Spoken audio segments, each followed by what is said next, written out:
Welcome to My Life Chassidus Applied, episode 88. This episode is dedicated in loving memory of the 9th yahrzeit of Tzvi Hirsch, Ben Moshe Dave Ber Gansberg, a true chassid and soldier of the Rebbe. Tonight is also Chesvan, the 155th yahrzeit of the Rebbe Rashab. On Chesvan, I should correct myself, not yahrzeit. 155th birthday, anniversary of his birthday, born on Chesvan. His yahrzeit on Beis Nissen. The year Tafresh Chof Aleph, as the Rabbeim then designated it, the year Kisra. Aces Keser, Aleph, Kisra, in Aramaic, Keser, which of course was a central theme of the Rebbe Rashab in general, and his Maimorim, especially in Hemshech Hayim Beis, which begins with B'shar Shigdimu and talks about the Ksarim, and that's a central theme. But also as being a Nosi Chabad, as the Rebbe Rashab brings in Teireh Shalom, that comes from Beis David, Keser Malchus, of Malchus Beis David. So Kisra is a remez to that as well. And a Chof Chesvan, the word Chof is also Rosh Tevis Keser, and Chassidus connects the Chof to Keser. So you can say that in many ways the Rebbe Rashab represented the level of Keser in Chassidus. Obviously we know that the Rabbeim, when the Rabbeim explained that the Sfiris, Keser is Baal Shem Tov and the Magid, Atik and Arich, and the Alter Rebbe's Chochmah, and the Mittler Rebbe Bina, and that context, so Tzaddik is Das, the Rebbe Marash is Netzach, the Rebbe Rashab would be Hoid. But at the same time, besides the fact that all the Rabbeim are one Moyer, one luminary, there's obviously overlap in his Galus. There's much to be said about this. I would refer everyone to listen to a Sikha from the Rebbe Chof Chesvan Tovshin Mem Aleph, where he speaks so powerfully about recreating the image of the Rebbe Rashab in our times. It's very powerful words. If we had more time, I would have played it, but here at least everyone should listen to that. And you'll hear how the Rebbe speaks in these words. I'll just paraphrase quickly and summarize how the Rebbe says that l'chayr, you can ask, one could wonder, what connection do we have with someone, with a Id, a Jew that was born so many years ago? Tafshin Mem Aleph was, of course, 100 and, what would be Tafshin Mem Aleph? Would be 130, Chaf Aleph, Lamed Aleph, 120 years of his birthday. Now we're in, I said, 155th year. So the Rebbe said then, 35 years ago, that what connection do we have with the birthday of a Rebbe, of a Tzaddik, of a Id, that lived in a different city in Lubavitch, in a small town, and here we are in Brooklyn, in New York, a big city. And basically the Rebbe said that when a person closes their eyes, they can transcend time and space and reconnect as if nothing passed since then, and actually relive exactly the experiences of that. Last week we spoke about the 100th anniversary from when the Rebbe Rashab, the era ended of Lubavitch, the Rebbe Rashab leaving on Yud Zayin, on Ter Zayin Chesvan, leaving the city of Lubavitch, going to Rostov. So that too, even though it happened back then, this does not mean we cannot connect to it, but not only not connected, we can relive it and recreate it in our times, which really means connecting through Chassidus, through the learning of the Rebbe Rashab's Maimorim. I once heard from one of the maskirim, one of the Rebbe's secretaries, that it was in context. I'll tell the whole thing the way I heard it. It was a Simchas Torah. He said when the Rebbe would get a new kuntres means a new mimer would come out. I say a new mimer was published, either from a manuscript that was just discovered or a manuscript that just arrived here, or for whatever reason the Rebbe decided to publish a new mimer, a new kuntres. Said the masker said that the secretary of the Rebbe said the Rebbe all day, that whole day was an exciting day. It was a different type of day. The Rebbe would walk around all day with a kuntres in his hand and looking at it all the time, and everything else became secondary. He would answer letters and write and respond and so on and do, obviously, his regular activities and responsibilities, but it was all focused on the passion and excitement, and to see that was like an uplifting experience. And one time, a kuntres came out, I'm not sure which one it was, maybe Smuchim, I'm not positive which one, from Tafresh Pei, I think it was a Maimer, that the Rebbe said then, expressed himself, that you can't understand the Rebbe Rashab, you can't understand Chassidus without the Rebbe Rashab. And when the secretary asked the Rebbe, what about the Rebbe's Maimorim? So the Rebbe said, that's his kashrus. But for understanding Chassidus, you have to learn the Rebbe Rashab's Maimorim. Now every Rebbe, of course, we don't know And what the levels are, we only know what we were told.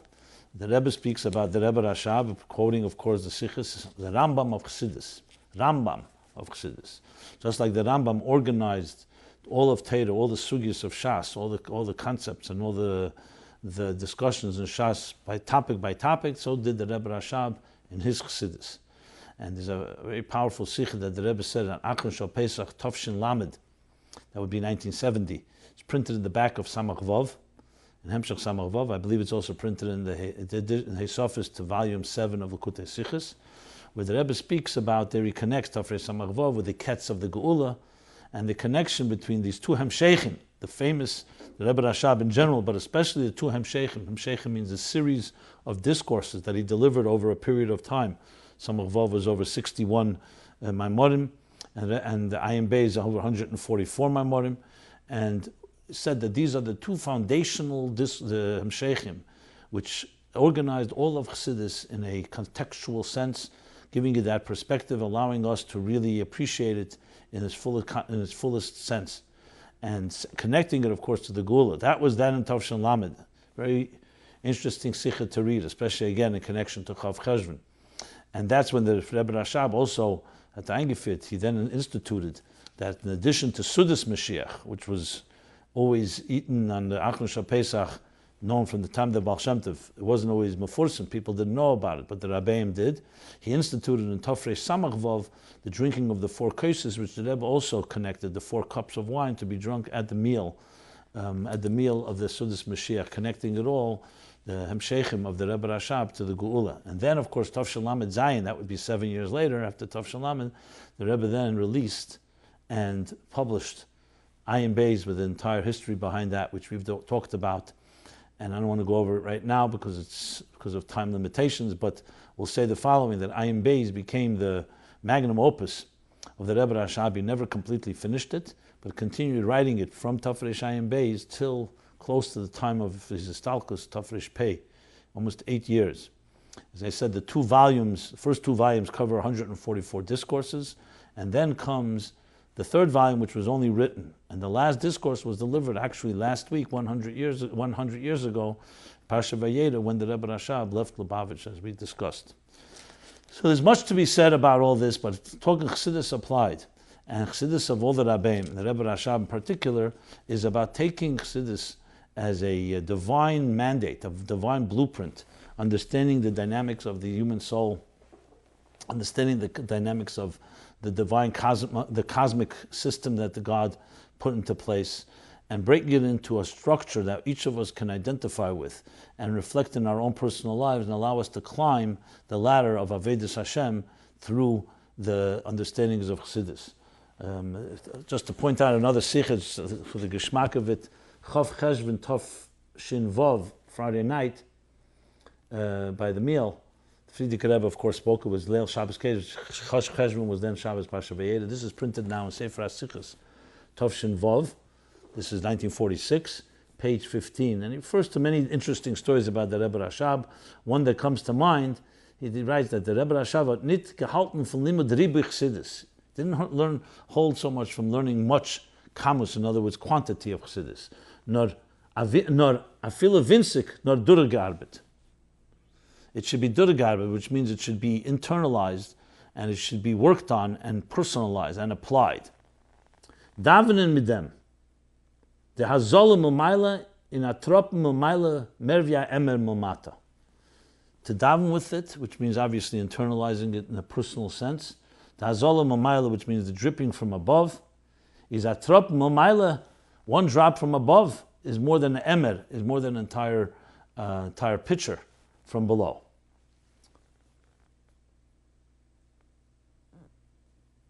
And then he continues here in the Sikh. I'll read. There was a ish from Mikulena. It was a city called Mikulena, who used to daven at length every day, even on Sundays and Wednesdays. Shohayu Yimei Hashuk, which were days of basically market days, business days. And the Rebbe Rashab said about him, Malochim zayn mekane zayn davenen. Angels envy his prayers. Spheres al jenes haben nit as al lichtigkeit, wie es wird von zayn davenen, wenn es is el lamayla. The Spheres al jenes, which means the higher supernal levels, do not have such a shine, such illumination as that which is generated by his davening as elevates upward. Then he said, Pam Acha Shol Harav Yaakov Meshim Poltava.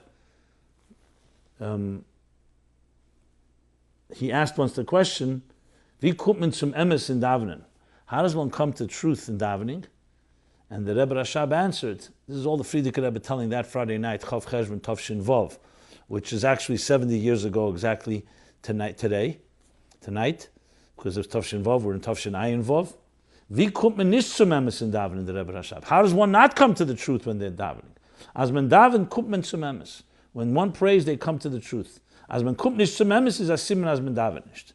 If one doesn't come to the truth, that's a sign that one is not davening. I mean, there's much more about it, but just to share a little taste, the Kavod Chav Chesvan, which is tonight, as I said, the 155th birthday. One more thing I'd like to share, which is always struck me. Teira Shalom, of course, is one of the hidden gems that many people are not aware of, and I would definitely encourage anyone to read it, is the Rebbe Rashab, so to speak, speaking informally. It's not my morim, it's the sichos, the talks that he delivered over the years, and there's fascinating stuff there that will blow your mind, honestly, about how he talks about Chassidus, about the whole picture. Some of it I've shared in different episodes, but there's one particular one. There's one of the more deeper discussions. It's in Simchas Torah, I believe, Tov Reish Ayin Daled. I just want to make sure. Yeah, Tov Reish Ayin Daled, Aderes Simchas Torah. So there's a long talk here about Yichud, the Mamayel Matal. It's a very profound talk about Atzmus in ways that you don't find very often. And after the entire thing, which is extremely profound, extremely abstract, it's actually known sometimes as a sikha called Kol HaMitzvahs Misyachsim Ala Atzmos, because that's how he began Yom Simchas Torah. He began by saying all the mitzvahs relate to Atzmos. Atzmos means, of course, the essence of the divine beyond all levels, beyond all definitions. And at the end of it, where they spoke, you can see that the Rebbe Rashab sends that people realized it was over their heads. And the Rebbe Rashab says the following, which I think is really something we can live with. Kol kavanosi b'maimer hazeh. My entire intention with this maimer, with this discourse that I just delivered, it wasn't a formal maimer, it was a sikha. But maimer could also be a discussion, a dissertation. How everything touches atzmus. That it's not just relevant on lower levels, but the core essence of reality is affected by everything that we do.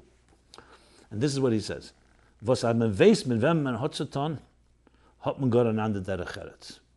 When you know who you're dealing with, you have completely different respect. In other words, even if we don't always understand and appreciate the depth of Chassidus, and all its levels, and all the intricate discussions, and all the Maimorim, and including, of course, this long discussion that he gave about Atzmos. But one thing you come away with, that it's not something that's just common. It's not something that's ordinary. It's extraordinary. It's beyond. And when you understand something that's beyond, that itself lifts you to another place. We all can use a good dose of an under derech eretz, a derech eretz for something that is beyond our own egos, our own accomplishments, our own activities, because as important and significant all activities we're involved in, we need to always know that there's something called completely beyond us, and we have the ability to touch that place, and that place touch us. I just thought it very appropriate as we're here honoring the 155th birthday of the Rebbe Rashab, gave us Chassidus, as the Rebbe says, in a way that to understand Chassidus, you need the Rebbe Rashab, because the Chassidus before, that doesn't mean you can't understand it, but he brought it together and elaborated on it and explained it in language that we can turn it into a blueprint for our lives. And in many ways, you can say that Rebbe Rashab laid the groundwork, as obviously channeling all the Maimorim before him, into groundwork, just like with Yeshivas Tem Chetmim, as a you can say a laboratory. I don't know if that's the appropriate word. A place, a production plant that will produce soldiers from the house of David that will be armed with Chassidus to take on the challenges that the 20th and 21st century would bring, as we discussed last week. So Rebbe Rashab's primary leadership was in Lubavitch, except the last 4 years. And that's where he developed the ideas, that's where he presented them, wrote them. But now we, as the Rebbe did in Tov Shalom Zayin, we now have to take that material, apply it to our lives, apply it to other people's lives, and with that, create a true revolution. So the Rebbe Rashab, we owe a great debt of gratitude and a tribute to, not that he needs our tribute, but I mean to say is that to appreciate Chesvan, what this Rebbe brought to the world, and how we have to utilize that, because these are the tools, the arsenal, the tool chest, the skills that we can then apply in bringing Chassidus to the world, and appreciating that there's something that's beyond us all, that we all should have an under derech eretz. With that said, let's transition right from there into Parsha Chayei, which is this week as well. We read Parsha Vayera, we go into Chayei. There are many themes in Chayei, but I want to touch upon the one that the Rebbe spoke about. The last time he spoke to the Kinus HaShluchim, Le'esata, was Chayei Tov Shinun Beis, a famous sikha, where he talks about how the Shlichus has ended, and now the only thing that left to do is to Kabbalah's Pnei Mashiach. I had the schus to be the maniach and write that sikha, and the Rebbe edited it, of course. And there he talks about one interesting point among many points, is how does one be Mekabel Pnei Mashiach? So he talks about the shidduch of Eliezer and, the shidduch between Yitzchak and Rivka that Eliezer facilitated. Eliezer Eved Avram, and this is the first documented shlichus in Torah. So the Rebbe connected, of course, the shlichus as being the opening of the Kinus HaShluchim was the Rebbe's Farbrengen. And he explained how the first shlichus was Eliezer, who was sent by Avram to find a shidduch for Yitzchak. And he found Rivka. What is this connected to? Besides the fact that he's a shliach, how does it connect to our Aveda? Because Yitzchak and Rivka, as they explained in Cont'd, Parsha Bracha, and other places, Yofes Ichosen, Shal Avdei Ovis, Mitirosh and Shalbonim, that Yitzchak and Rivka represent the entire Seder Ishtalshus, the entire purpose of creation. The yichud of Ma and Ban. Now, Ma and Ban are somewhat obscure and Kabbalistic names. Ma and Ban are basically two configurations, two gematrias of how you write Havaya. Yud Ke Vav Ke is, of course, gematria 26. But when you write it out b'milui, meaning when you write out the Yud, the Hey, the Vav, and the Hey, there are 4 different ways you can do it, and that hence it yields Shem Ma is 45. That's Yud Ke Vav Ke b'milui alfin, which means the Hey is written as Hey Aleph. That would be 6, and the second Hey that adds up to 45. You can do the math. Then there's Ban, which is Milui Heyin. Then there's Sag, 63, and Ab, which we're not going to go into. So Ma Ban, Ma Gematri Odom, Ban Gematri Behema. That is the ultimate Aveda. The Aveda of Odom and Behema, which is the Odom reflects on the Nefesh Alakiz, the divine Shem Ma Bittel. And Ban Gematri Behema is the Nefesh Habamis. And it's about taking the material world and infusing it with the spirituality and uniting it with Ma. But even Ban is also a shame of Havaya. So the Rebbe elaborates there how it's the chibur of neshama and guf, and the chibur of any type of fusion, wherever you bring together and integrate matter and spirit. That's the Aved of Rivka and Yitzchak, the union of Yichud Ma'aban. But who facilitates that? Who makes that happen? That's the Shliach, Eliezer. And there he discusses that there are 2 opinions, whether Eliezer was a Shliach or a Shatchen. What is the difference between a Shliach and a Shatchen? A Shliach is completely dedicated to the job given to him. It's not about him. A Shatchen is also somewhat of a broker, and also is like a certain partner in it and benefits from it financially and other ways. Doesn't have the total dedication to the cause. He's not Shluchi Shalodim Kamesi. You don't say Shatchen Shalodim Kamesi. When you go to a matchmaker, a Shatchen, it's not like saying that Shatchen is an extension of the one that sent the person. Shatchen is a separate entity. He's a separate corporation, so to speak. A shliach is shluchei shalom kamesei. All he's doing is an extension of what the mishaleach wants, what the one who's sending him wants. All he is an agent of that source. As the Rebbe explains, that there's of course all the different levels in shlichus, and the ultimate is with your complete extension, as if it's the mishaleach himself, the one that's sending you is working through you.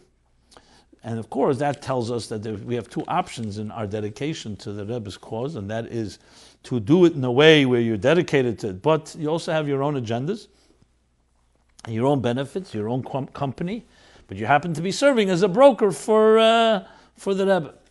Or you're a shliach where there is nothing but the Rebbe's kavanah, and that's all that matters. And of course, that's the real kavanah of shlichus. So this brings me to a question that people have asked, which of course is appropriate, being that this is the week of that shlichus and the connection to Chayei, of course, because Chayei was, the life of Sarah was expressed in how Yitzchak lived up to her expectations and her legacy. And of course, Rivka, that's how he knew Rivka was the appropriate one when he saw that all the Ima, that he brought her into his mother's tent, and she recreated that which she always was distinguished about his mother, the three things, that the Ner Dolok, there was a flame that burned from Erev Shabbos to Erev Shabbos, there was a tent, there was a cloud over the tent, which represents the Taras Mishpacha, and number three was the Bracha Mutzi Be'isa Kashus, the three mitzvahs that Rebbe talks about, or Shatevis Chana, Chal and Nida Adlokas Neiris, or Hachein is another way, another acronym of it. The three mitzvahs, that's how he knew that Rivka. So Chayei was you can say was personified and was captured in the next generation through Yitzchak and Rivka. So in that context, being the shlichus of Eliezer and the shlichus of all of us to join Ma'u Ban, which is basically creating a dira b'tachtenim, taking the material world and making it a home for God, which is essentially the significance of Yitzchak and Rivka's union. The question that has come in is, what defines a Shliach of the Rebbe? Is it limited to any particular criteria?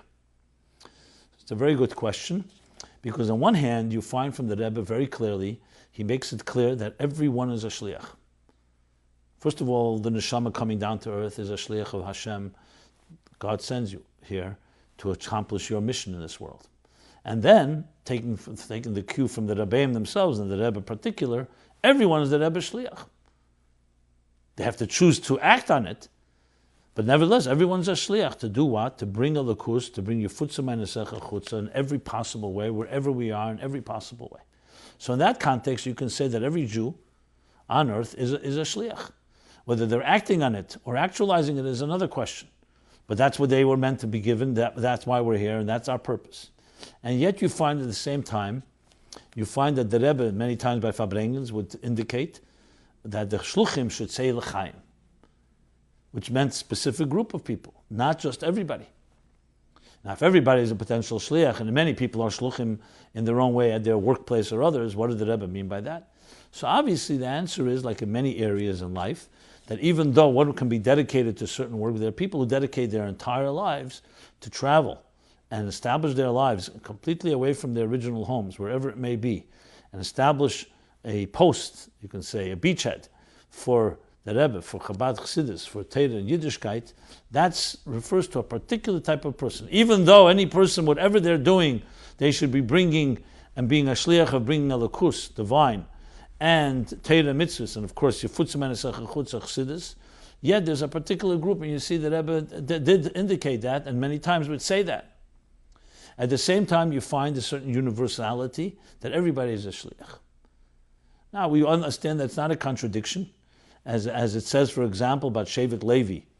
Shevet Levi is a particular tribe by genetics, by inheritance, that you're born to a father, whether either a Kohen or a Levi, and then you have a particular job. And yet the Rambam says, the end of Hilchos Shmita V'Yevel, Loi Shevet Levi Bolvad, not only Shevet Levi, al kol ish v'ish, every person who dedicates his life, dedicates his life to God's purpose, and moves away from Havlei Elam, from the nonsense of this world. He's considered holy of holies, like a Kohen Gadol, as the Gemara says, like a Kohen Gadol, even more than a Kohen Gadol, nichnas lefnai lefnim. It's not a contradiction, because everybody is capable of it, and everybody can actually choose that, and yet there are the individuals who either dedicated their lives to entirely, or the Rebbe chose them in some way in that sense, regardless of how you understand that. The bottom line is that there is that distinction. But the fact is, if you ask the Rebbe, and you see it in many tzedlach, the Rebbe makes it very clear that every one of you can be my shliach. Now, the fullest sense of the word is literally your entire life, 24/7, that's what you do. But that doesn't mean, that does not absolve the rest of the generation, the rest of the people who've been exposed to the Rebbe's teachings and to the Rebbe's inspiration, that they say, oh, it's only for that group. That's not the case at all. Now, I'm not going to get into another question which is a little more I don't know what the word for it is, controversial, political. Question is, what does that mean to become a shliach? We're talking about on the official level, so to speak. Is it a corporate thing? Is it a business thing? Is it a type of, do you need a certain stamp? Well, the Rebbe made it very clear that there are certain guidelines how a person becomes a shliach. First of all, of course, their dedication, but also to follow guidelines that the Rebbe set in motion. I spoke about this around a year ago, Tasha Tetzava Tovshim Em Zayin, where the Rebbe made it very clear that it has to be al pi halacha and not asogas gvul and other elements. But at the same time, made it also very clear that every person has to recruit themselves and mobilize themselves and draft themselves in this army. So my conclusion, I would say to everyone here, is the following. Especially now, 21 years from Gimel Tammuz, everyone has to look at themselves and say, am I serving as an ambassador, as an agent, channeling the Rebbe's kavanah, Chassidus, Torah mitzvahs to the entire world or not? And that is our mission. Now, there are levels of how one commits to it. It can be an entire commitment, as I mentioned. It can be a partial commitment. But it has to be the priority of a person's life. That's what a shliach is, the priority. A shatchin does a lot of things, and one of his businesses is also being a shatchin, a broker, a matchmaker, a connector. A shliach is somebody whose priority is serving as a shliach of the kavon el-yena, the higher purpose. Each of us has to look at ourselves and figure out how we can serve that role, because that's the ultimate bracha of a person in this life, is to serve as the Eibishter Shliach, as God's Shliach, to create a yichud of ma'al ban, in some way transforming and refining and transforming our material world and connecting it to to the bittul of Elikus, Eris and Kalim, Chemer and Surah, body and soul, matter and spirit, form and function, and all the other ways you translate this fusion. Okay. Now, there's been an outpouring, literally, of responses to last week's discussion, why do we not appoint a new Rebbe, ranging from one extreme to the other. Some people criticized, saying that, no, we do have to go search for another Rebbe. Others commending and saying that this is, what you said is exactly correct. I'll read one or two. There's so many I cannot read them all, no way, but I will sum up what they say and add a few points. Thank you. I really enjoyed this week's share, especially how you addressed the question of why we don't appoint a new Rebbe, and how you placed it in the historical context and the avodah particular to our time. Learning about the Rebbe Rashab leaving Lubavitch and how Lubavitch has been established after a certain amount of years, and that the Rebbe didn't want it to be rebuilt there, put into context that life is a process, and we are meant to keep growing and learning and trying to figure out. Thank you. May you continue to give such meaningful shiurim. That is, of course, on a positive end. Then there are those that criticized it and felt that no, that we're not doing a service to our people. We have to think about it. Many others said that they commend discussing it. Some people didn't like the whole discussion altogether. What's the havamina? What's even consideration? Don't even consider such a thing. And some people question, would the Rebbe give such advice to other kreisen, to other groups? Others quoted, of course, the Maimer of Bas Lagani and said, I should elaborate even more, how the Rebbe made it clear it's the last generation of Golas, the first generation of Geula. Someone wrote that this is actually the Aveda. When you listen to that Maimer, Bas Lagani Tov Shinal, the Rebbe says, so the Aveda of our time is to recognize that this is the Deir HaShvi. Why do you have to recognize it? It's very clear, the number, because perhaps there would come a time where we would have to recognize and not think that the generation is over. I continue on just looking at many of them. And of course, Mashiach being a big one, which I discussed as well, that we're at the threshold and just a matter of time, and we have to do our part. And above all, what I spoke about was the Ashgacha Pratis, that God didn't send someone. That's a big thing. And the Rebbe clearly in the Sikha of Mitzvah Shabbos Truma that I quoted, Tavshim Mem Ches, speaks about it, and he speaks somewhat, he hints to it, but he speaks also directly that if there should come a time, and if there should come a time, and when there may come a time, the Rebbe says, and possible both, how he gives it over to the Rabbonim, Chassidus Rabbonim, and that should resolve all types of doubts and questions. And that itself is as Gula Farichis Yom V'Shanim Tevis, as the Rebbe elaborates. in that sikha. I should say, just as a footnote, since some asked, when the Rebbe said that sikha, it was very painful and traumatic to hear it. Obviously, the Rebbe speaking so bluntly about Boy v'nachshav b'cheshbeinu shel Elam, the story of the Tzemach Tzedek. And the Rebbe then made it very clear that when it came to the Tzemach Tzedek, he heard this from the Frierdiker Rebbe, and he always wondered, why is he telling it to me? Especially when it's not l'mal yusuf, somebody bringing that up to the Tzemach Tzedek. And yet that was a zgula, and that actually there were many arichas yom v'shanim tevis after that. So it was very painful to hear it, and then afterwards the Rebbe requested that we submit the sikha for editing. More than once this request came to me directly because I was working in the sikhas, and we just could not bring ourselves to prepare the sikha for obvious reasons. So chatosi ani maskir if you wish, but it was a very difficult thing, and I don't have any regrets. We were unable to go ahead and prepare a sikha like this, especially with all its nuances and innuendos and all the details, which till this day remain, many of them cryptic. We just couldn't bring ourselves. But regardless, there's no question that the Rebbe gave the power of himself within us, that we, as shluchim of the Rebbe, as I mentioned, shluchei shel adam kamesei, empowered by the Rebbe, and especially Chof Ches Nissen, where he said, I've done my part and now do yours. That is itself koyach of the Rebbe. That's not some type of, God forbid, the Rebbe is dropping the ball to someone else. That itself is giving us the power. Shalhev asela meheleah, that the Kohen Gadol gives the power that the flame should rise on its own, kav yachol.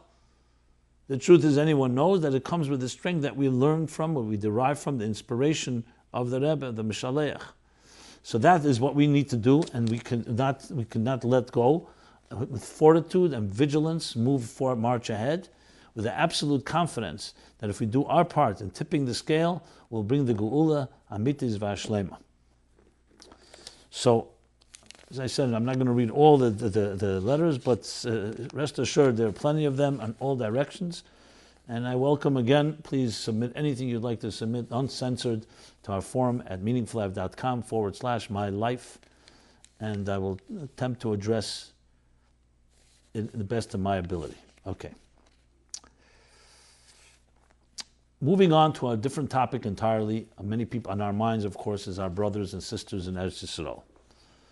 So the question is being asked, especially this week. Many Jews make a pilgrimage to Chevron, as we read Chayei about Avram Avinu purchasing Oris HaMachpelah, and of course the Rebbe speaking many times about Chevron, back in the Lamed, Simchas Torah, Lamed Zayin, and other times about the holy city of Chevron, which is the place, of course, called one of the four Ayoros HaKadeshis, four holy cities in Israel, which is Yerushalayim, Chevron, Tzfas, and Tveria.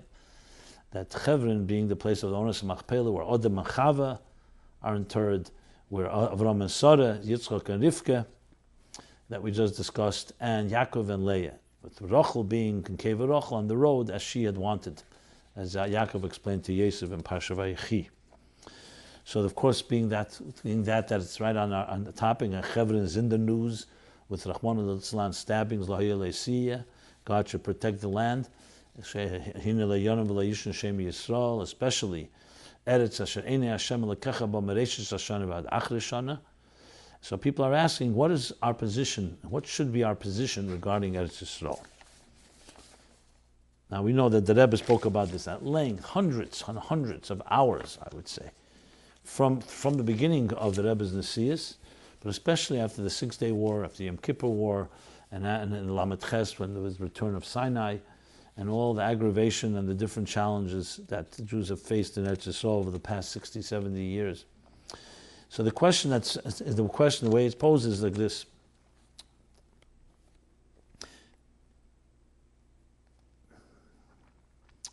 Regarding the pilgrimage made to Chevron, would the Rebbe suggest reconsidering the tradition of people visiting there due to recent violence and upheaval there and in all of Israel? Even more, would the Rebbe still say that Israel is the safest place in the world, which the Rebbe said a number of times by dollars, by Fabrengen, and so on, even when there were challenges, the intifadas, the wars, and so on? Or would he have changed his stance due to the recent attacks in the different landscape in Israel that has resulted from political decisions made contrary to the Rebbe's original position in Tovshin Chav Zayin, and continued position, I should say? What should be a Chabadnik stance on Israel?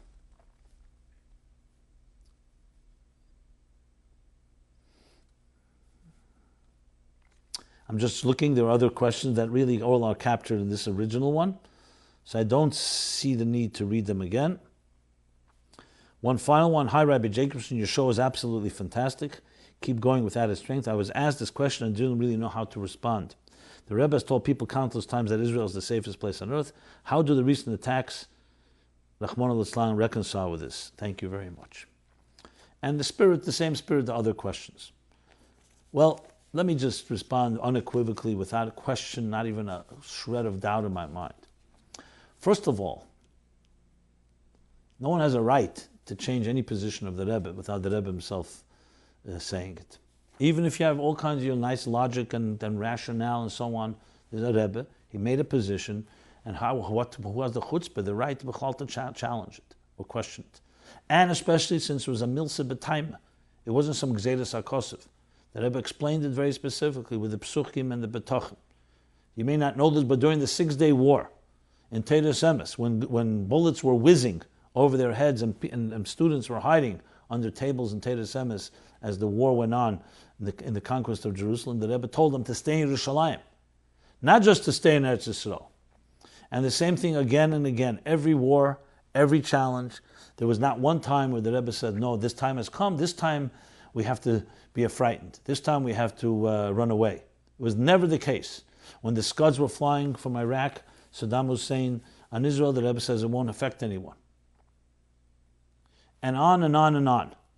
So there were circumstances. I'm not going to compare which is worse, which is better, but they were sakonis. And you could say pekuach nefesh. And yet the Rebbe never took that position. Pekuach nefesh, the Rebbe's position was be stronger, hold on to the land, and make sure that you're secure and follow the orders of the doctors, in this case the army, of what creates security. That's how you protect. Because with that attitude, you can say, you know something? 6 million Jews there came Yirbu, but they're surrounded by hundreds of millions of enemies. Maybe the time has come. God forbid. Absolutely not. So, number one, even if you want to have questions, no one has the right to change anything. And more importantly, I don't even have a doubt from everything I know, and I say it with my full achrayas. You don't have to accept it. It's just my own opinion. But without question that there would be absolutely no shift in this area. Israel is the safest place. This doesn't mean we don't have to be prudent, and we do have to lock our doors, and we have to be careful where you go, and so on. This doesn't mean you have to be reckless. It's the safest place, and if we do what's right, the Eibishter will protect us, and without any question or doubt. That was the Rebbe's approach, and I challenge anyone to find anywhere one exception to that. Never an exception. To be prudent, absolutely. In addition to physical prudency, also spiritual. Mezuzahs, tefillin, all the mitzvahs that have sgulas, that help in Shmiras Yisrael and protecting Jews, etc. But this position is absolutely no change. And that's what I have to say about it. As far as a Chabadnik stance on Israel, so this of course includes this weekend as well, even though the Rebbe did not endorse nor comment, I believe at least, on this pilgrimage on Chayei to Chevron. I'm not suggesting that the Rebbe was involved in any way, one way or the other, but for the reason of fear, or because things are changed, I have no question that the Rebbe would not say, because of that, stay away from that. The Rebbe was also very careful when he was asked the question whether people should settle in the shtochim. So the Rebbe said, if the government doesn't support it, it can be dangerous. That means that the Rebbe was challenged was that the government should hold on tight, but he was not going to tell people to do things that defy the status quo, that I should add. But that again is part of the prudence. That's not because we should in any way back off. So the Rebbe had a very balanced and a Torah-dik, halacha-dik approach and how one has to address all these issues. Okay. As far as our general stance on Israel, listen, Eretz Yisrael is Eretz Yisrael. Besides the fact that 6 million Jews are there. So even if it was Naharadoy, as the Rebbe speaks from Shimon Shin Chav Tes, which is of course the halacha that states very clearly that when you're surrounded by enemies, you have to mobilize, even if they come just to talk about business, kash v'teven, even if this was not Eretz Yisrael. And then of course there's the holiness of Israel, and the Eretz Yisrael that the Eibishter gave with nisim, as the Rebbe says many times, with miracles. So our attitude has to be complete support, financially, materially, spiritually. Eretz Yisrael is the center of our lives. We daven there 3 times a day toward that direction. The tefillas are eila there. is the place that we pray to, the Kabetz Nitzchei Yisrael, that all the Jews will gather there. And I could say that the Rebbe, though he never stepped into Eretz Yisrael, his sichos and his mind and his heart were more in Eretz Yisrael than many people who live there. It was a focus. So many of the Miftzoim, if not all, came as a result of events in Eretz Yisrael. The Rebbe saw that as the central nucleus of Jewish life, which, as the Torah says it is, just like you have Torah, Shleimus Ha'am, Shleimus HaTorah, and Shleimus Ha'aretz.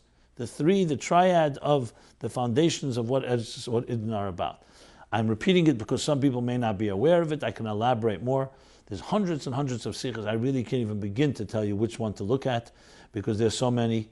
They're collected already in different Sfarim. There's nice books that came out in English, The Eyes Upon the Land, in English, a collection of the Rebbe sichos. There's Hebrew, there's in Yiddish, there's whatever you want. The Rebbe spoke about this countless times. If you have my book, Torah Meaningful Life, in Hebrew, I added a chapter there called Eretz Yisrael, Dafka in the Hebrew edition, where I try to sum up all the sichos of the Rebbe on Eretz Yisrael. And there's also footnotes and the sources as well.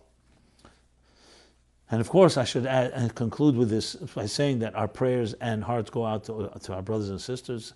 We must increase our own Achdus Yisrael, create a stronger body, a stronger organism, strengthen Jews everywhere, and especially through the mitzvahs that are connected, as I said, to Shmirah and protection, like the mezuzah and film and others, and tzedakah, of course, and achnos tzorchim, that all lead to creating a stronger people, a stronger protection, bringing God's blessings in a revealed way, protecting the Eden from every tzar of mitzukah, like we say, utza eitz v'sufer, david dovrav yakum, as the Rebbe would so often cite in this situation. Children, especially from the mouths of babes. That's why the psukim and what children say have particular power, lahashbis, to essentially eliminate oivim misnakim, our enemies and any adversarial forces. So, especially in this year of Hakel gatherings, things that connect to Torah, Tefillah, Torah, Vedic Milos Chasadim, study of Torah, prayer, tzedakah, and Chesed in general. These are all gulas that we have to intensify, especially when there are challenges. It was always the directive of the Rebbe. Challenges, we have to intensify every possible action we do in our unifying ourselves and fortifying our connection to Yiddishkeit and to Hashem. That's how those blessings channel down into this world. In the physical sense of protecting our brothers and sisters, should hear no more of attacks and only good news all the time until we're zeichet to the Gula Mitzvah V'Shlema B'Kor. Okay, next. Moving along. Okay, question. This was a question that came in.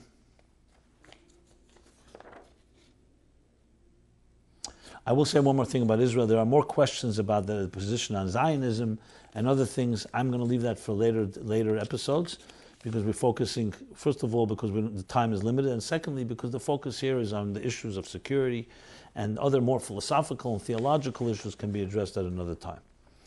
On a completely unrelated topic, if there's such a thing as unrelated, Lech Lecha. 2 weeks ago was Lech Lecha. So what proper advice can you give someone embarking on a journey away from Chassidus and Judaism? Interesting question. So let me read the entire question. Hi, Rabbi Jacobson. First of all, thank you so much for your ongoing videocast. It's refreshing that a mashpia has the courage to deal with real-life issues head-on. I'm a 21-year-old born and raised in Crown Heights. My parents are inspired Chassidim. Me, however, less so. In fact, while I appreciate the benefits of the Chassidic lifestyle, I would consider myself an agnostic who isn't even inspired anymore to search as to whether to become a believer. It wasn't always that way. While I've been a great student over the years, attended Farbrengens, and asked questions, I have never received satisfactory answers from teachers and mashpiyim. After years of trying, I am not inspired in any sense with my Yiddishkeit. Your Lech Lecha message was inspiring, but not the way I assume you intended. It inspired me to leave my comfort zone, my land, birthplace, and father's home, to the land that will inspire me. My current inner world, despite years of trying, feels empty and dead. Please don't get me wrong, my social life is amazing, great friends, happy times, and more. For me, that wouldn't mean leaving the practice, of Yiddishkeit to search the world for a sense of inspiration and passion. Do you have any parting words for someone venturing off to a world new to them? Yeah, I don't get, I could say I do get questions like this, not so often, but I find it, I'm actually moved by the person writing to me, whoever it is, turning to me and trying to get advice. The Lech Lecha I was referring to, of course, as the writer alludes, was a Lech Lecha in Kedusha itself, to go to greater places outside of your comfort zone that is in your status quo, and become a far greater Jew and a far greater person and a far greater divine force in this world. However, I see what you're saying, and I see that interesting that I inspired you in that way. I wish I could have inspired in the other direction. And you're asking me for parting words. So first of all, I'm not here to say goodbye to you. I don't believe in goodbyes. I think souls always remain connected. If in Hashgacha Pratis, divine providence, anything I said touched you, it doesn't matter how you took it or what I intended. The fact is there's a connection between us. So if you're listening to this, I want to say the following. I don't see yourself going somewhere that I don't have a connection with. Please always stay in touch. Perhaps a person has to go through their own bizarre twists and turns in life to find themselves, and I'll share more about that in a moment. But I don't want to use the word parting in the sense that you feel going on a path that is away from Yiddishkeit and Chassidus. I absolutely believe that the path you're going on is part of the Yiddishkeit and Chassidus. You may call it other things, you may have other names for it. Maybe it is going away from the so-called status quo or mechanical and robotic commitments in Judaism and traditions you were involved in, to find their true self. But when a person really understands and learns Chassidus, what you discover is that your soul, you never escape your soul. You can escape your circumstances, the place, like you mentioned, the Lech Lochem, Artzacham, Malatacham, Beis Avicha, your land, your birthplace, and your parents' home. But you never escape your soul. So your soul carries a destiny. And if we have healthy parents and healthy environment, hopefully they cultivate and nurture that destiny and help you find yourself. But everyone must find themselves. We have to own our journey. And in that sense, I commend your journey. However, I would say at the same time, do not reject what you have, what was given to you. Maybe reject the way it was presented, maybe reject even the people that presented it, but what you have to find is a healthy version of spiritual transcendence. And Judaism and Chassidus doesn't provide that. I don't know what it does provide. That's the whole purpose of it all, is to connect on a deeper dimension. Now, some people, due to, as I said, toxic environments or unhealthy homes, or just irrelevant, as you put it, maybe need to get away from that environment. So your shlichus now goes on, just like Avraham Avinu when he traveled, or others have traveled, takes you to other places, but your soul continues to be the main traveler here. Remember, bodies don't travel anywhere without their soul. So I want to say to you these words, and they're not parting words, they're actually connecting words. That, it says, Al yipoter adam mechaveir ela meteich dvar halacha. A person should never say goodbye to a friend except through a dvar halacha. And the Rebbe asked the question, should have said, yipoter adam mechaveir meteich dvar halacha. Why the al yipoter, which is extra words? A person says goodbye to their friend through words of halacha, through words of Torah. Why I say al yipoter adam? A person does not say goodbye except through Torah. So the Rebbe says, because when you study Torah together, and before you say goodbye, so to speak, you really never part. So taka al yipoter. Al yipoter adam mechaveir. A person does not become a part. How? B'teich divrei Torah. B'teich dvar Torah. Like it says regarding Shmini Atzeres, after the entire holiday season, Rosh Hashanah, Yom Kippur, and Sukkot, and the Shmini Atzeres, the Rebbe says, now that we're about to part ways, kosha alai pridaschem.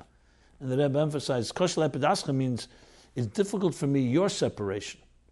It should have said, kosha alai pridaseinu. It's difficult, our separation, because God never separates from us. We may not see what's on that side of the curtain, but that side of the curtain sees us. As the Rebbe once told somebody who was a father who said, my son needs you to bring him closer back to Yiddishkeit. So the Rebbe said, halavai, he should think about me as much as I think about him. So you're never disconnected. There's no parting. You're connected, it's just in different ways. So God bless you that you should find the connection in a way that you own it, a divine connection, find the transcendence that you need, and hopefully be able to see how you can actualize it through Torah mitzvahs, through Chassidus, which is all part of that journey. Learn to separate between those that present it to you. Learn to separate between the peel and the fruit. Not everything that may be negative came from the Torah mitzvahs directly. It may came from the way it was presented, from the so-called the delivery. The distribution may not have been perfect.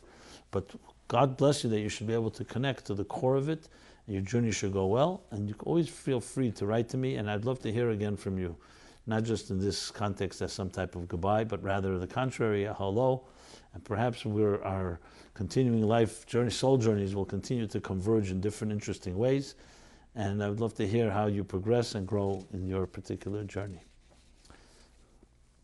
Okay. Now let us go over to the question of the week on Chassidus.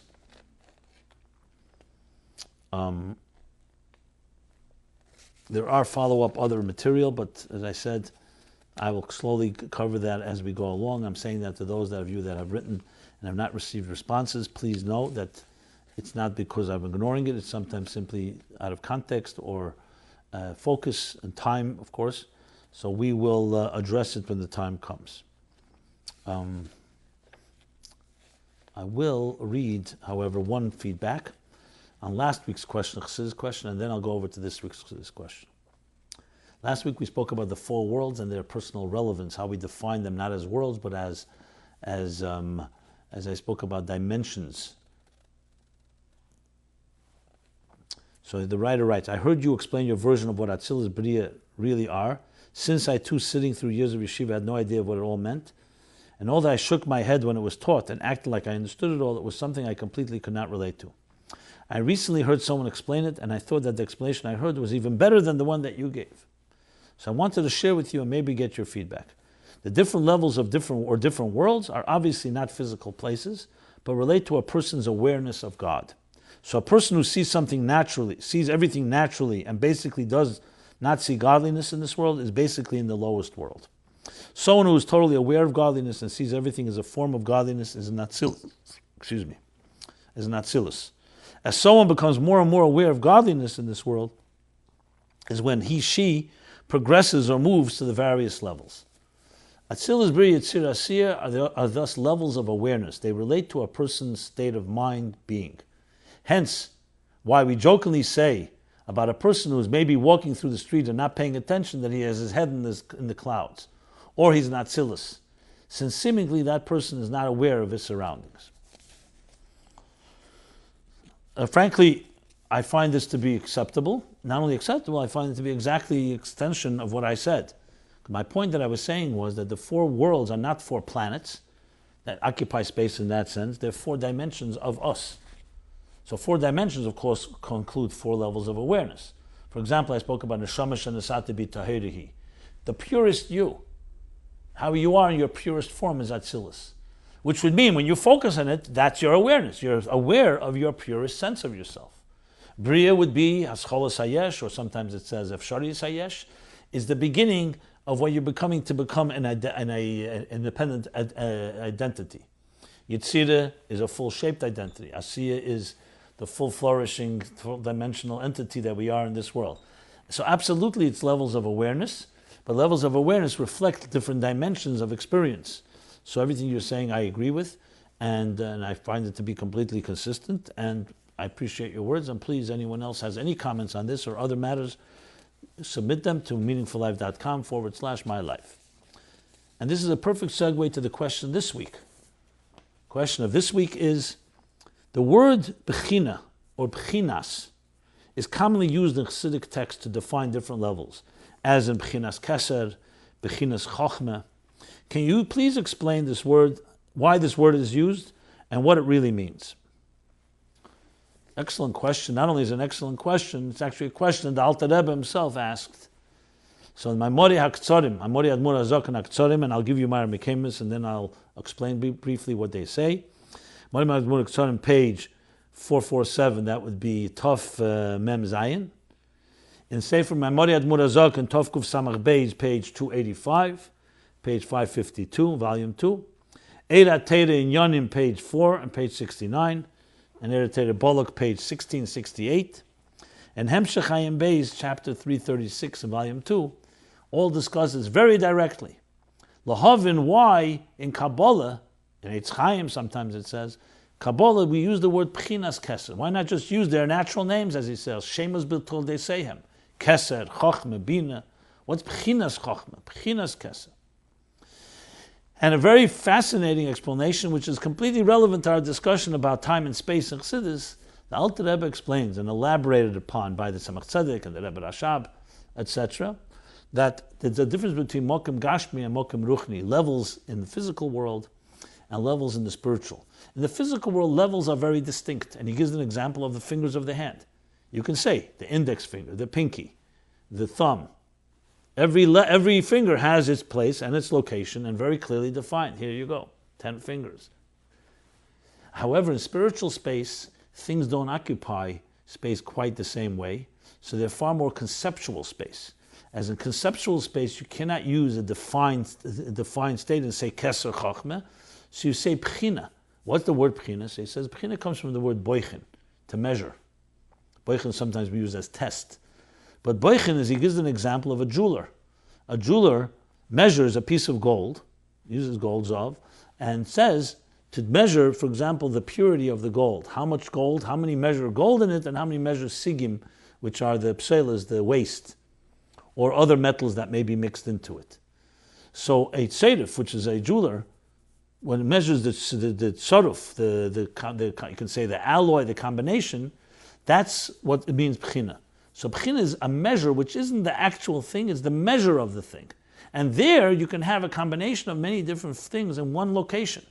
You can have the gold and the sigim, the pselas, the waste, all in one, because it doesn't occupy this physical space. So you're just measuring the quality, the value of the level. That's why we say b'chinas keser, b'chinas chochmah. What is the quality or the level of chochmah? Because in truth, they're all together, b'nei se'echad, as he puts it. They're all like one. The Tzemach Tzedek actually adds, interestingly, that's similar to what Chassidus says about Oir. Oir is just a reflection and does not really have strict definition.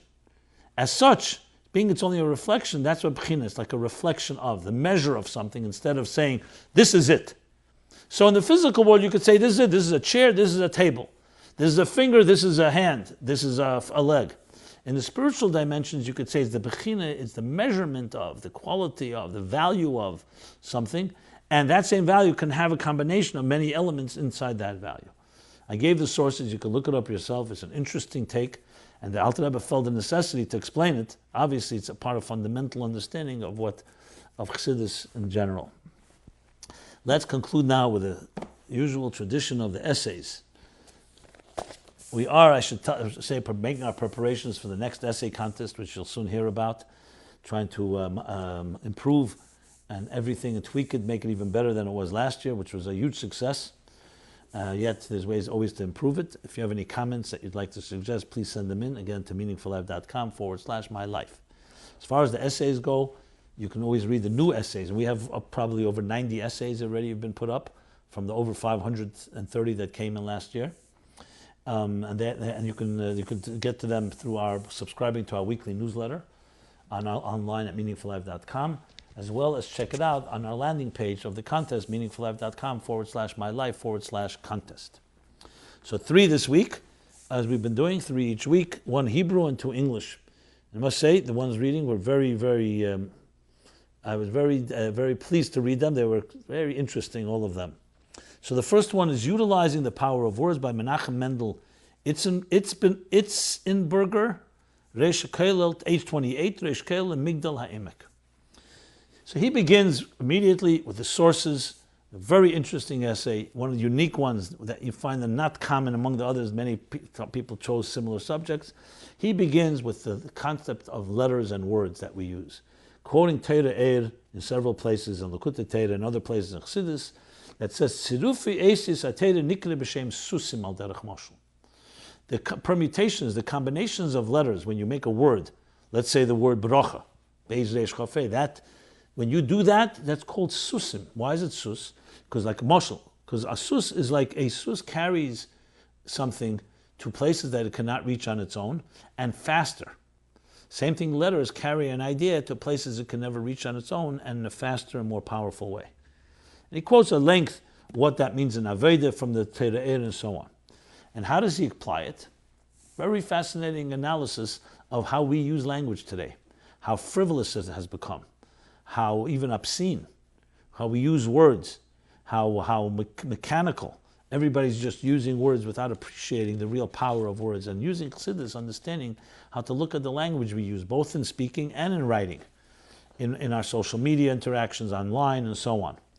And basically, using a pasuk, Lebeg Vuras Asus Yechpots, he goes on to explain how we can learn from the Chassidus ideas of susim, that moshel of letters, bring the rider to places he can never reach on his own, to appreciate the letters that we use and the words that we use in that context. That the speed of the horse is faster than the speed of the rider.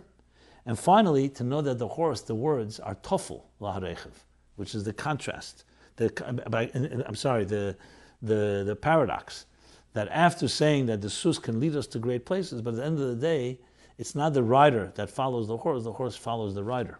So the Isis are really empty on their own. They are meant to carry, the seichel should be directing them.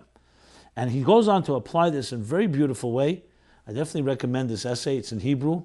At this point, we don't yet have it translated into English, but it's a well-done essay. I would give it myself quite a high mark. Again, I wasn't one of the judges. And it really gives you a lesson in how to think of words. An additional bonus, the writer happened to also include a poem that he wrote, which is a beautiful poem. Sounds like it's his own original, and it concludes the essay. So he actually lives up to what he suggests by writing a poem using words to express a deeper idea. So it's a very good contrast of how we become very callous and insensitive to the words of language, and how Chassidus, seeing language as language as something that can carry you to another place, and a higher place, and following a higher purpose. Not words as an end in itself, not the words telling your mind where to go, but the mind telling your words where to go, how much we can achieve. The next essay, also excellent essay, that gets my highest marks, on Bittel. This one is written by The Value of Selflessness, Bittel, What's in It for Me is the title, by Avi Feldman, age 24, Kalel, Crown Heights. Again, I'm impressed also with the age. Both of this, 28 was the earlier age, the first essay, 28, and this one 24. Beautiful. Well written, practical, and basically opens up, it's no secret that change is hard, but imagine if you knew that there was one trait you can work on which would cause so many of life's struggles and difficulties to slowly disappear. It would make you a happier person. And he says this is the quality called selflessness. It doesn't sound very appealing, right? And goes on to use an example, actually, how the bodyguard of Ronald Reagan in March 1981 put himself in the way of harm to protect the president, an act of selflessness. And he puts it this way, very eloquently. Selflessness is when you care for something, selflessness is when your care for something is so strong that you would do anything for it.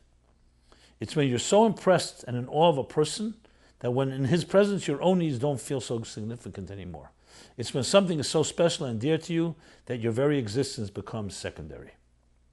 And continues on to elaborate this using Chassidus, how Chassidus explains the concept of Bittel from Tanya and Perek Vov, how Bittel is a keli for Kedusha.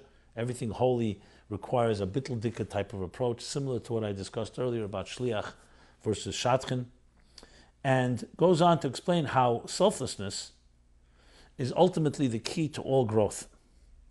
Quoting a Rebbe from a mimer from Eter, from the Rebbe Rashab, the Rebbe Rashab demonstrates how your own happiness is in your control. Have you ever wondered, the writer writes, how somebody less fortunate can be happier than you? A person who's egotistical can never truly be happy with what he has. It is his habit to expect more. It is his habit to expect more since he holds himself in such high regard. A person like me deserves all of this, he thinks to himself. Whereas a person who is more humble is thankful for all which is given to him. It's similar to the difference between a salary and a gift. When you get your paycheck at the end of a month's hard work, there's no reason to celebrate. You deserve it. A gift, however, is a surprise, and often not something you deserve. That makes you happy. He continues on describing this context of how we get older and we mature and can appreciate this more. I think it's an excellent essay, one that I believe personally that anyone reading it will help you directly in your life, which is of course the best tribute you can give to an essay of applied Chassidus, one that can help people grow.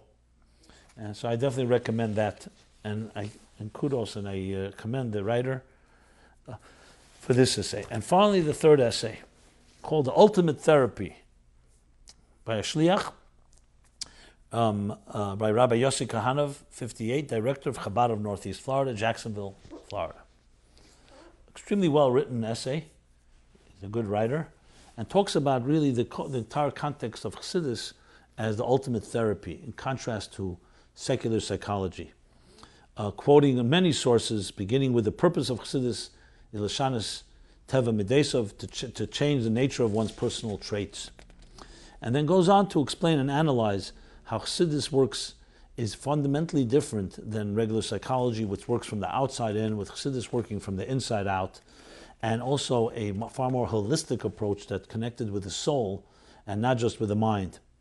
It's an excellent essay in a real analysis of what Chassidus contributes and how we can use Chassidus to really grow personally and actualize ourselves, and very well also as well as complementing any type of psychological approach that's out there. So I recommend this reading of this one as well. We're going to read one paragraph here. The idea that Chassidic discipline would entail insights into man's psychological and emotional dimension is fascinating. Psychology is basically the science of self, the awareness of how we humans operate, what makes us tick. Yet it is amazing how little the average person learns and knows about this critical subject. And he goes on to say we have instruction manuals about everything but except about the inner self. And even within religion, we find very little emphasis on psychology. Chassidus appears to be the only such discipline in the context of religion that revolutionized the way we view our inner self, our human identity, and has introduced a vocabulary of its own with regards to man's inner mental and emotional dimension. This lexicon, which is woefully deficient in the various secular disciplines of psychology, allows Chassidus to identify key elements of the human psyche, which in turn permits us a peek into our true and inner state. Very well-written essay, very great contribution, and one that definitely will help us understand ourselves and our souls and the essence of who we are, as opposed to just studying our externals. To perceive man's essence, he writes, he concludes, beginning with his brain is to perceive only half the person, and the smaller half at that. For if a man is comprised of body and soul, the soul is certainly the more significant partner. Hence, to try and construct a model of the human entity without the soul factor is like stabbing in the dark. Anyway, it continues and discusses more at length, and this again is posted, as I said, for everyone to access. So this has been MyLife Chassidus Applied, episode 88, again dedicated to Rab Tzvi Hirsch, loving memory of Rab Tzvi Hirsch ben Moshe Dov Ber Gansburg, a true chassid and soldier of the Rebbe, and being the Chav Chesvan this evening, the birthday of the Rebbe Rashab, may we dedicate our lives, rededicate, and intensify our dedication to Chassidus, what the Rabbeim lived for, what the Rabbeim spent their entire life and sacrificed for, and gave us a valuable library of hundreds, thousands of pages of a blueprint to understand ourselves, our soul, our mission in this world, and how the cosmic universe works, cosmic and levels that work, all in order for us to demonstrate how we can apply it all to our lives and actually change and actualize who we are and transform the world into the world of Geula Amitis Vashlema Mola Oris Deus Hashem, a world filled with divine knowledge as the waters cover the sea. So until next Sunday, 8 to 9 p.m., thank you very much, and everyone have a very blessed week.